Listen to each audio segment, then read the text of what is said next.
Hemant, if you could talk a little bit about other use cases out of credit underwriting.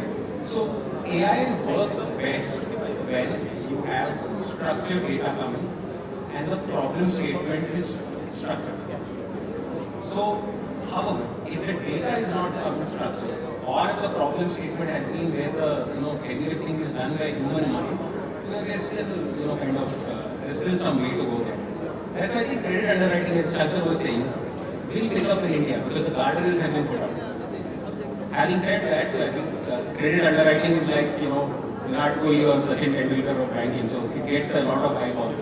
But AI still impacts a lot of activities outside of credit writing. I'll give you some of the examples. A lot of the banks essentially struggle with fraud. Right? What was the earlier days when you used to go to different clients, they would give you bank statements, which would essentially be paper, pencil, or e-PDFs, etc. And there was still a risk of forgery and essentially fraud. That world has changed now. You basically have account aggregators now, where I can, if I'm part of that ecosystem, I can go to DPS, request DPS to give me the bank statement of that. If both of us are part of that, they'll share it with me. I'll share with DPS. So I don't have to go to the client. So that forgery aspect has been taken off, provided, of course, everyone is part of that. Second is, in India we've gone through, last year it was tariffs, this year is the Iran war, Middle East crisis, supply chain has been disrupted. So, an early warning signal for a portfolio is an underappreciated thing. Shankar looks at large corporates, but I and Prakash will have the same problem. We have lots and lots of clients, and we do not have enough manpower to manage that. And we have a lot of clients who are essentially banking with us for one single product. Even a lot of individuals here might have taken a home loan from one particular bank, and that's the only relationship that they have with that bank. So it's not a relationship management, it is essentially a transactional relationship. How does AI change that?